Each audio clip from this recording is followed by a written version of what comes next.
Hello everyone, this is Alfio Sando. Today I'm going to introduce a new series for machine learning. In this series, I'm going to talk about either traditional machine learning's algorithms by examples and also deep learning topics. Today I'm going to talk about how to implement forward and backward propagation for a fully connected layer. If you like my videos, you could support me by subscribing my channel. And also you can find the complete code of the examples and also the complete video list by categorize in video description below. Let's start with forward propagation. Please be note I'm going to represent all the variables in a vectorized way. Here I'm building a fully connected layer. So here I plot out the two layers inside of network. We have one hidden set of hidden variables at layer L, and we also have hidden variables at L plus 1. Between them, there are weights and bounds connecting to each state. In the end, we will have a cost function to calculate our inference and ground truth. Of course, for forward propagations, there's no relation with the cost function. Let's define the dimension of hidden states at layer L. We define it as dimension NL by M. M is batch size. Then XL plus 1 will be NL plus 1 and M. For forward propagation, the equation is pretty straightforward. Basically, it's a linear equation. We use weights multiply X and plus bias.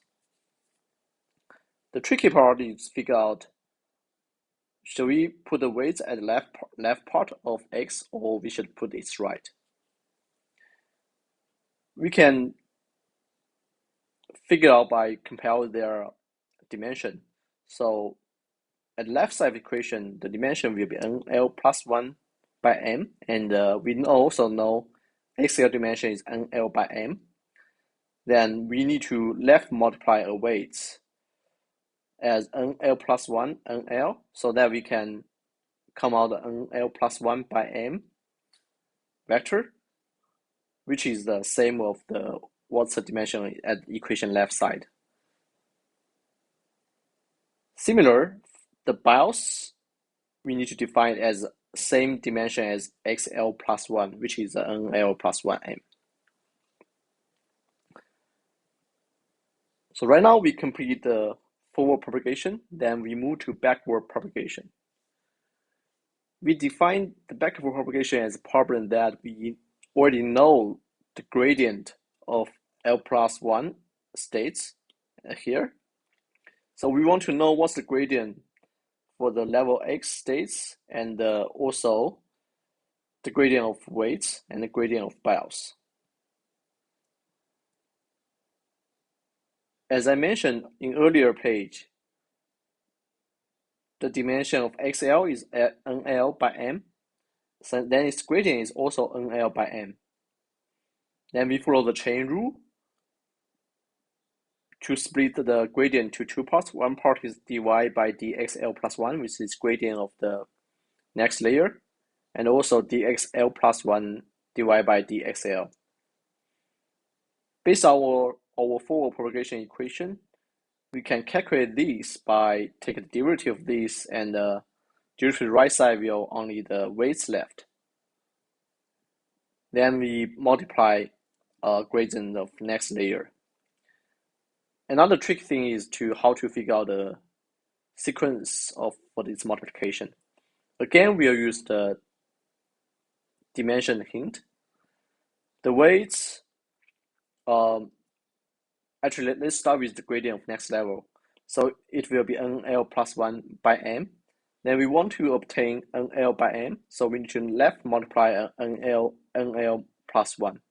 However, our weights are defined by NL plus 1 by NL. So here we can do a transpose to transfer dimension to NL and NL plus 1. Move on the derivative of weights. Weights is defined by NL plus 1 NL, so its gradient is also NL plus 1 NL. Then we follow chain rules to use next layer gradient and multiply dx plus 1 divided by dwl plus 1. Then use our forward propagation equation. We have XL left. So XL left is NL by M, and the gradient of next layer is NL plus 1M. So here we also need to do the transpose of the states. Regarding with the gradient of bias will be simple because bias is NL plus 1M. And when we do the dxl plus 1, dbl plus 1, actually it's 1. So we just only have the gradient left. Now we figure out how to do forward propagation and backward propagation. Another question is how we initialize the weights and the bias for a fully connected layer. Can we set them all to 0? So actually we can. It turns out this will make the hidden units all going to compute the same function, and the gradients are also going to be the same. Then basically it's kind of the composition of the same linear function. We lose our benefit to have a high level nonlinear functions introduced by fully connected layer. Then somebody think, then we can use some random numbers. Here we can see a problems with small random numbers. After the fully connected layers, people used to have an active function. Here we take a tanh(x) active function as example. When we do backward propagation, we will need to calculate the weights, gradient of weights. It turns out it's be the gradient of the active function multiply the hidden states. Since our weight is initially very small, then our whole output will be pretty small, which leads to the whole presentation to 0, which means the weights backwards will be very small. Then it will lead to a vanish gradient problems. By the way, I'm use the slides for open class called Introduction to Deep Learning. This is provided by TUM University summer semester.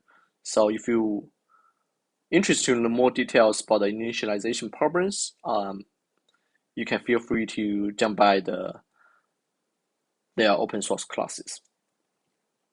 Okay, so now we know that we have problems when we use small random numbers. Then what about big random numbers?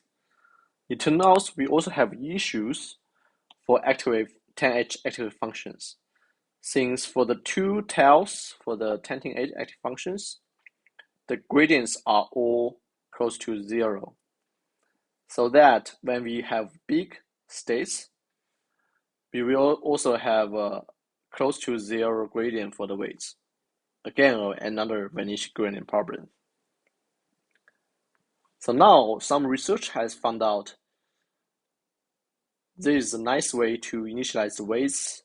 They call it Xavier initialization. What they do is they're trying to set the random number generated for the weights, set its variance equal to n over 1.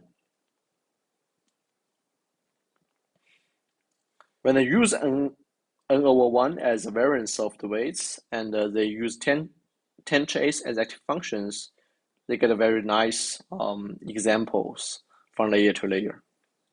However, when they use the ReLU to replace with tanh(h) as active functions, they found they lose a lot of gradients when the layers go deeper. And they do another experiment. They try use n over 2. Now these times, the red rules work perfectly. So now we know that we want to initialize our weights and bells as a Xavier initialization by 2 over n. So now we know how to initialize variables, we know how to do forward propagation, and we also know how to do backward propagation. We can start to code. So here is the complete code. I define a fully connected layers class, then initialize the weights and the bias by Xavier initialization. Oh, sorry, this typo. For forward propagation, we directly follow our equations derived before by using self weights multiply x and plus bias. Then for backward propagation, we have the input for the gradient of next level's hidden states. We calculate the hidden states of current layer and the weights and the bias. Follow our previous equation. Then we return the gradient of the states and the bias and the weights. All right, so those are all the content I want to talk today. Then if you have any question, any comments, please leave below and let's